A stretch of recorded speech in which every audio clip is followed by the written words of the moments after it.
नमस्कार। Astrology pro channel में मैं दीपक लोहनी आपका हार्दिक स्वागत करता हूं।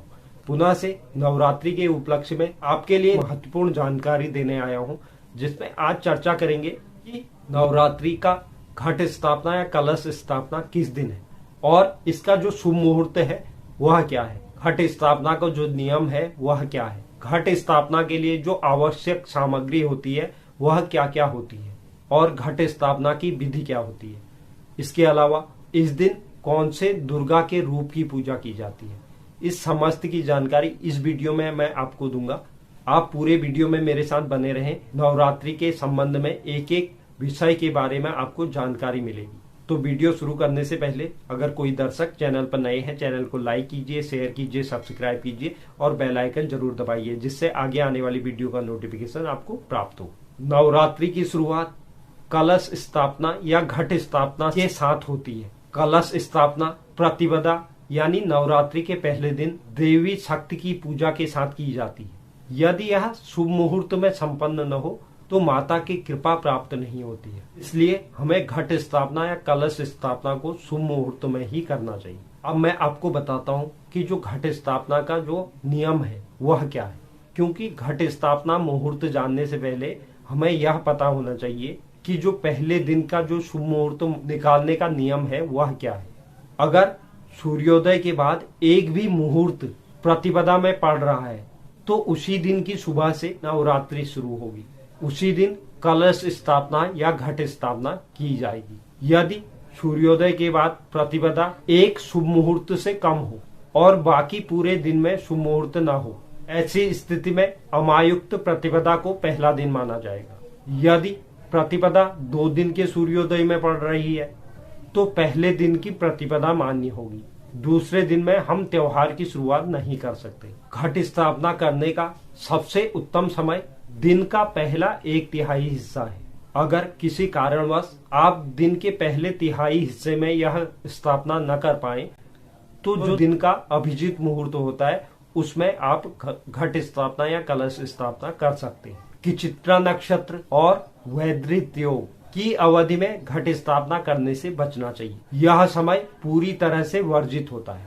चैत्र नवरात्रि के प्रतिपदा की सुबह द्विस्वभाव लग्न मीन होता है। इस अवधि में घट स्थापना करना अत्यंत शुभ माना गया है। घट स्थापना के लिए जो शुभ नक्षत्र हैं पुष्य, उत्तरा फाल्गुनी, उत्तराषाढ़, उत्तरा भाद्रपद, हस्त, रेवती, रोहिणी, अश्विनी, मूल, श्रवण, धनिष्ठा और पुनर्वसु यह नक्षत्र बहुत शुभ है। एक मुख्य जो बात है, सूर्योदय होने से 16 घटी के बाद घट स्थापना का कार्य वर्जित होता है। अगर मैं आपको सरल शब्दों में इसे कहूँ, हिंदू समय के अनुसार प्रतिपदा के दिन के मध्य से कलश स्थापना पहले होनी चाहिए। अब मैं आपको बताता हूँ इसके लिए जो आवश्यक सामग्री है वह क्या है। उसके लिए हमें चाहिए चौड़े मुंह वाला मिट्टी का बर्तन, पवित्र स्थान की मिट्टी, 7 प्रकार के अनाज, कलश, पानी, अगर पानी संभव हो तो गंगा जल हो तो और भी उत्तम है, कलावा, मौली, सुपारी, आम या अशोक के पत्ते, अक्षत यानी जो कच्चे चावल होते हैं, जटा वाला नारियल, लाल कपड़ा, पुष्प और पुष्पमाला। इसके अलावा मिठाई, दूर्वा, सिंदूर यह मुख्य सामग्री है। इसके अलावा आप अपनी स्वेच्छा से कुछ और अगर बढ़ाना चाहें तो उसे भी बढ़ा सकते हैं। यह मेन सामग्री थी। इतने सामग्री इस पूजा के लिए चाहिए। अब जो घट स्थापना विधि है उसके बारे में चर्चा करते हैं। पहले जो मिट्टी है उसे वो जो चौड़ा मुंह वाला बर्तन है उसमें आप रखें और उसमें जो 7 प्रकार के अनाज हैं उसे आप बोइए। अब जो कलश है उसमें आप जल भरें और उसके ऊपरी भाग में कलावा लपेटें। आम या जो अशोक के पत्ते आप लाए हैं उन्हें कलश के ऊपर अच्छी तरह से रखें, सजाएं उसे और उसके बीच में आप नारियल रखें। नारियल को रखने से पहले आप उसमें लाल कपड़ा लपेट लें और मौली बांध लें। घट स्थापना पूर्ण होने के बाद देवी का आह्वान करें। आप चाहे तो विधिवत माता की पूजा अर्चना कर सकते हैं। आप जब भी व्रत शुरू करेंगे उससे पहले आपको संकल्प लेना है।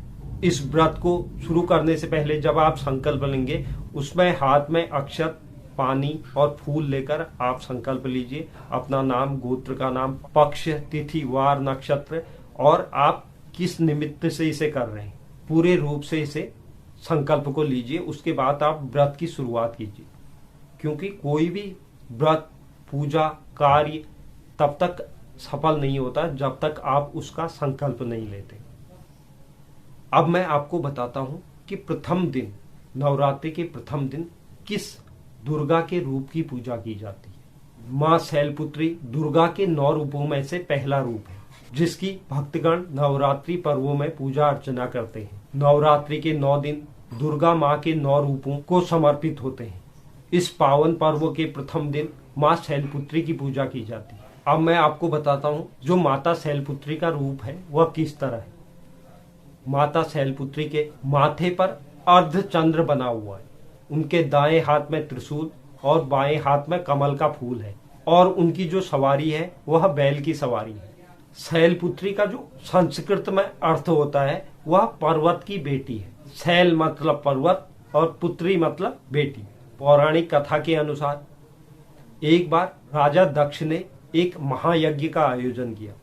उसमें राजा दक्ष द्वारा समस्त देवताओं को बुलाया गया, उन्हें आमंत्रित किया गया, लेकिन एक भगवान शिव को उन्होंने आमंत्रित नहीं किया। लेकिन उनकी जो पुत्री सती थी वह इसके बाद भी बार बार भगवान शिव से यह आग्रह कर रही थी कि वह यज्ञ में जाना चाहती है।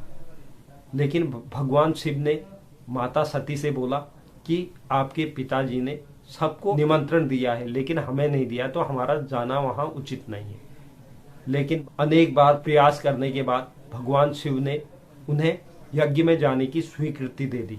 जब माता सती अपने पिता के घर पहुंची तो वहां पर राजा दक्ष द्वारा भगवान शिव का तिरस्कार किया गया और राजा दक्ष ने भगवान शिव के प्रति आपत्तिजनक शब्द कहे। तो इससे माता सती अत्यंत दुखी हुई और उन्होंने अपने प्राण, जो यज्ञ की अग्नि जली हुई थी उसमें अपने प्राण दे दी। उस यज्ञ में वह जलकर राख हो गई। इससे भगवान शिव अत्यंत क्रोधित हुए और उन्होंने राजा दक्ष के जो महायज्ञ हुआ था उसका विध्वंस कर दिया। इसके बाद फिर यही सती अगले जन्म में शैलराज हिमालय की पुत्री के रूप में जन्मी और शैलपुत्री कहलाई। हिमालय के राजा का नाम हिमावत था, इसलिए देवी को हिमवती के नाम से भी जाना जाता है। माँ की सवारी वृष यानी बैल है, तो इस वजह से उनका एक नाम वृषारूढ़ा भी है। ज्योतिष पहलू के अनुसार माँ शैलपुत्री चंद्रमा को दर्शाती है, इसलिए उनकी उपासना से चंद्रमा के द्वारा पड़ने वाले बुरे प्रभाव निष्क्रिय हो जाते हैं। उस दिन हमें जो शैलपुत्री का इस चंद्र ग्रह के बुरे प्रभावों से बचने के लिए हमें शैलपुत्री के इस मंत्र का जाप जरूर करना चाहिए।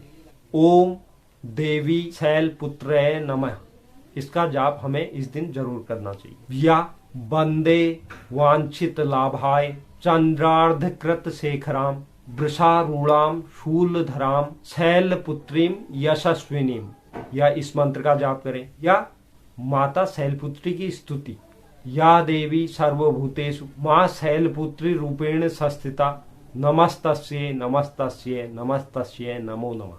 इस मंत्र का आप जाप करके माता शैलपुत्री की हमेशा के लिए कृपा पा सकते हैं। तो यह कुछ नवरात्रि के प्रथम दिन के संबंध में कुछ जानकारियां थी जो मेरे द्वारा आपको दी गई। उम्मीद करता हूं कि आपको यह पसंद आया होगा। जो दर्शक चैनल पर नए हैं, चैनल को लाइक कीजिए, शेयर कीजिए, सब्सक्राइब कीजिए और बेल आइकन जरूर दबाइए, जिससे आगे आने वाली वीडियो का नोटिफिकेशन आपको प्राप्त हो। और कमेंट बॉक्स में आप जरूर लिखें कि आपको वीडियो कैसा लगा। धन्यवाद।